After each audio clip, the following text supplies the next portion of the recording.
Um, I wanted to talk about staying positive through morning sickness, which is probably something that sounds a little silly if you don't have morning sickness, because you're like, well, at least you're pregnant and at least God's blessed you with a child. But in the midst of it, even people like me who've prayed for a child for over a year and who's, known that she wants to be a mother since probably before I hit puberty, I've been praying for my kids. I made them a quilt when I was in high school. I mean, I've known that I wanted to be a mom and that I was created to be a mom.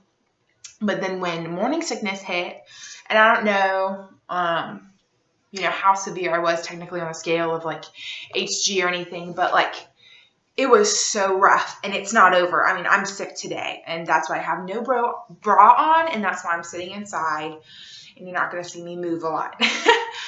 I got gum in my mouth because I threw up. It's just one of those days. But I'm through the thick of it.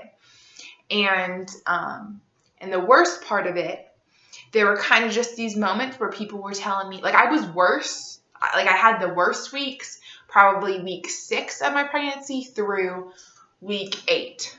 I was in bed, lying, because, laying down really is the only thing that would help my nausea, and just kind of really take it away for the vast majority. Sitting is really hard. But anyway, so I was the worst between week 6 and 8, which is a little bit early compared to a lot of people. A lot of people say that they're worse between 8 and 10 usually. And so people would just tell me, it's going to be bad for about 7 more weeks. And I was like, y'all, I cannot be this bad or even get worse for 7 weeks. How am I going to survive this? And now tomorrow I'm on 12 weeks and I'm so grateful and all the glory goes to God. But I'm grateful to say that was the worst time. And, it really wasn't 7 weeks. Last week I was barely sick at all. And now this week, yesterday and today I'm sick. So it's like, you never know. And the numbers that they're telling you may be worse or better than what you're going to experience. And you know what? God's the only one who knows what's really going to happen for a reason. We're not meant to bear the knowledge of what we're going to have to go through. And we're not meant to bear like the power to know those things or predict those things. And so don't count the days. That was my biggest mistake because I counted the days. I said, shoot, that means I have 7 weeks to go. And then I was like, okay, I only have 6 more weeks or 6.5 weeks of this left. And it was like, don't do that to yourself because you really only have 3 and it's gonna get less bad and you're gonna figure out ways to tolerate it and, all those things. So that's my encouragement for you is don't count. My other thing, I watched a lot of videos on YouTube of like, okay, how did these people handle this? And how did they, get through it, which there's not a lot of videos about how you like emotionally get through it, which is really sad. So that's why I'm putting this out there. But I read online and most people were just like, gosh, my husband's a saint and he helps me so much and da da da da da da da. And so then I compared my husband to this idea that they had portrayed of their husband. And that was problematic because my husband is not a perfect human being. He's a sinner just like everybody else. For example, there was this one day where I was miserable beyond like comprehension. Like I might as well just be going through labor. It was horrible. And I call my doctors, which is a future point, but I guess I'll say this now, is just being honest with my doctors. Every time I would call their phone line and just be like, I can't come in today, but like I can't move, but I'm miserable. Is there anything you can prescribe me? They would prescribe me more or a different medication. And that was just the best because it would make, the next day possible or, the rest of the day possible. And it gave me hope. And so always be as honest as you can be with the doctors. Anyway, let's go back to this other point. So I called my doctors and they prescribed me a new medicine. And I said, honey, we go get that medicine from Walmart. And we live out in the middle of nowhere. So when we go into town, usually it's like, I'm going into town. What is everything that I need to do while I'm in town? And so I assumed he wasn't going to do that. But, in his practical brain, he's like, I'm going into town, so I'm going to drop my car off at the shop, and it will get looked at. Now I'll stop by this store and pick up things, and I'll stop by there and pick up things. And so 4 hours later, he walks through the door, and I'm like, why did you take so long? Where are my medicines? Let me take them. Go, go, go, go, go. And throwing a fit. And we had to have a hoedown throwdown of where is my severity? And where do I stand? And in that conversation, I realized, and I communicated this to him, I had very little hope, and that medicine was my hope. And so I think my last and final point is the only thing that's going to get us through is anchoring ourselves on the word. I'm so grateful because I made this sign, this wooden sign, at the very beginning when I started feeling a little bit sick. I painted it, and it just says every hour I need thee. And it hangs out in our hall across from our bathroom. And so when I'm throwing up and I look over out the door, to yell something to my husband or whatever, I see that sign that says every hour I need thee. Or when I'm going to the restroom and it's just not like it used to be, or whatever, you know what I'm talking about.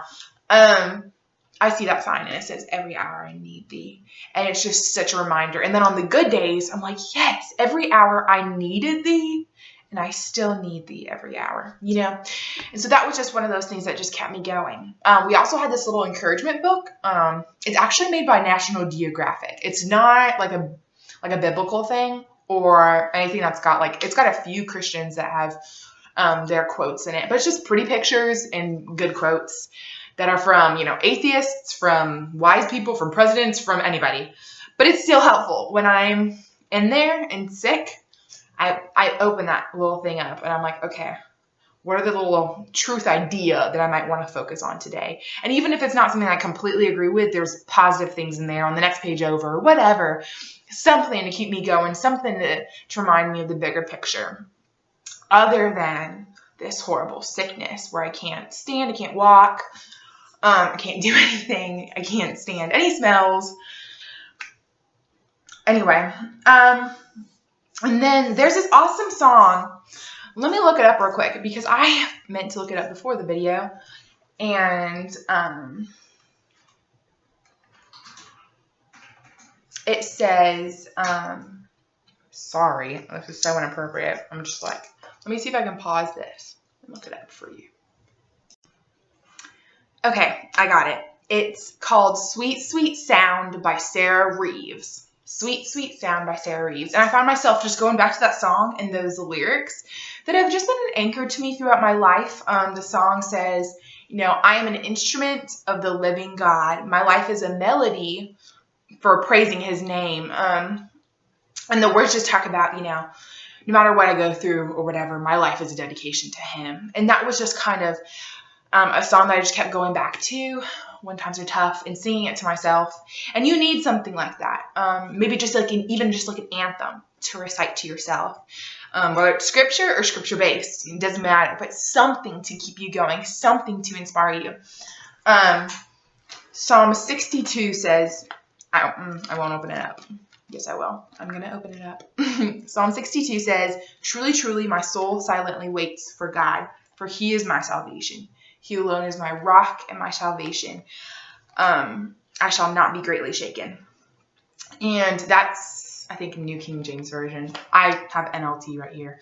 But either way, it's a great song of saying, no matter what comes across my way, I'm going to trust the Lord because this is really hard. And he's so good. And he's blessed me with this baby. And he's allowed me to be super sick. And he's calling me to rest and to wait and to be challenged in this. And so I'm going to receive that because he's the almighty, sovereign, all-knowing God. And so I'm going to trust his wisdom to know that he put me through this through a reason. And he's allowing me to go through it again today, this very hour, for a reason. So anyway, I hope that's encouraging. And then also look at Romans 12. It's just verse 1. 12:2 used to be my life verse. Like when I was in high school and middle school, it really inspired me. It talks about don't copy the world and what they do, but seek the wisdom from God and he'll lead your life and all those things. But verse 1, I always kind of looked over it and it's such a good verse. And it kind of inspired me when I struggled with an eating disorder and things like that. But it just struck me in a new way just this morning when I was praying about being sick and stuff like that. And this is Paul's writing. He says, and so, dear brothers and sisters, I plead with you to give your bodies to God because of all he's done for you. So let's read that again. I plead with you to give your bodies to God because of all that he's done for you. Let them be living and a holy sacrifice, the kind he will find acceptable. This is truly the way to worship him. And again, this is NLT, but I love their version, and it's still totally what he meant. I forget the Greek, but he's saying, give your bodies to God because of what he's done to you. In response to the sacrifice on the cross for you, take on this suffering, take on this sickness and the pains and the weird changes that are going on in your body. Oh my gosh, it totally scared me those first few weeks when I was starting to like smell different down there. And I was like, I'm a gross human being. I smell and I'm nasty and I'm afraid. I don't think I can douche down there, and it's just dirty and I'm grossed out. And it's like, live that out. Embrace it as a beautiful point and example of how you can make a sacrifice to God in worship in response to the ultimate sacrifice that was made. And it's just awesome. And he says, this is truly the way to worship him. So we're called, we're going to do it in labor, Lord willing. We're going to do it every other day after that, serving these kids. We're called to rest right now and just to lay in bed and be pretty nauseated and be taking all these pills and be eating all these weird foods and everything smells gross and to go through all of this misery because God has ordained it for us. For us for this day and for this hour. And it may change tomorrow morning. It may change this evening. You might get an awesome prescription that fixes it for just a day or two. And then, it might come back, or you might be awesome for 5 days straight. You might be sick again, like I'm in right now. And it's like, whatever may come, the ultimate price has been paid for me. So in response, I'm going to respond and worship and say, okay, God, you're worth it. This is worth it. Because this baby is yours anyway. My body is yours, Lord. Whatever you bring, that's yours. And so I want you to know, when I was on YouTube like 2-3 months ago and I was searching around and there was nobody with scriptural support, I hear you and I hear your thoughts in your heart, and you are not alone. And I've been in the depths. And I'm feeling pretty crappy right now, but a little bit better than what I was feeling. And so I want to use this and what I'm feeling and what I've experienced to let you know you are not alone and you are not forgotten. And this, even right now, what you're feeling and the nausea and just how it feels like it's never ending, it's always going to reign your life and you forget what it feels like to be normal, that is not nothing in God's eyes. He sees it and he legitimizes it. And he says, you know what? I care. And I'm going to bring you through this. Be encouraged. I hope this is encouraging. I'm kind of all over the place, but you know what? I may watch this video for myself tomorrow when I get super sick or something. So yeah. And then just kind of to wrap this up, it's kind of hard to believe this. Like, you're going to shut off the video. You're going to go out through life. I'm going to go through life and I may get worse after I try to eat something or whatever. And people might, make you feel dumb or do things that make you feel so inadequate.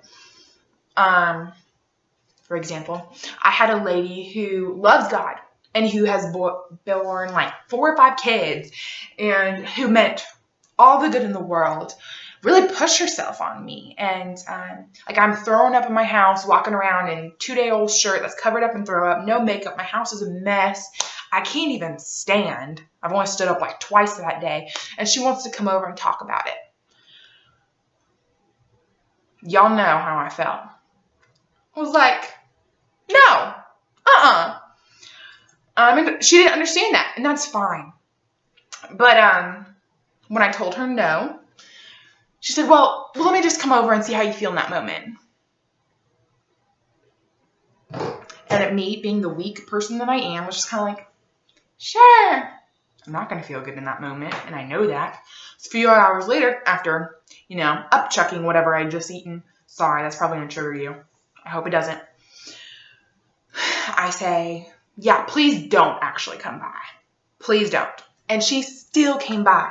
She still came by. And you know what? She had awesome intentions. She left me this little gift bag and this sweet little card, and she had awesome intentions. But you know what that made me feel like? That made me feel like a failure because I did not have the strength to stand up and open the door and talk to her. And I looked like crap, and my house looked really bad, and I smelled really bad. I hadn't showered in like 2 days, and I had vomit on my shirt, and I had no makeup on. And she just wanted to talk, and she doesn't understand. People do not understand. My husband didn't understand, or he wouldn't have taken that much time when he went into town that one day. People are not going to understand, but the Lord understands. And they may say stupid stuff, but you know what? It doesn't matter because the Lord legitimizes your pain. And he says, you know what?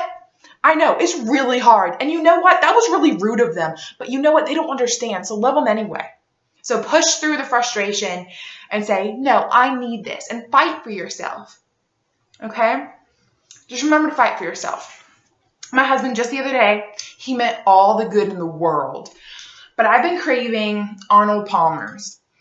And they have a lot of sugar in them. And they probably have a lot of caffeine in them. Less than coffee, but they have probably caffeine in them. And that's probably what's inspiring me to do the video anyway. But my husband was like, doesn't that have too much caffeine for you to be consuming right now since you're pregnant? And I was like, dude, I need this. This is the only liquid I can keep down right now. Back off. And he was like, you know what? You're so right. This is what you need. You drink it. And I was like, thank you. Okay. You know, sometimes people just need to be not put in their place, but you have to be honest with people. Like, this is literally the only liquid I can drink to keep hydrated. So whether or not it's going to do its job well or hurt me or give me some weird, I don't know what caffeine does when you're pregnant. It doesn't matter. It's the only thing that I don't throw up. So that's how it is. That's how it is. And we just have to deal with it. We just have to push through. Everybody has their own opinions about your pregnancy. Everybody has their own opinions about your body.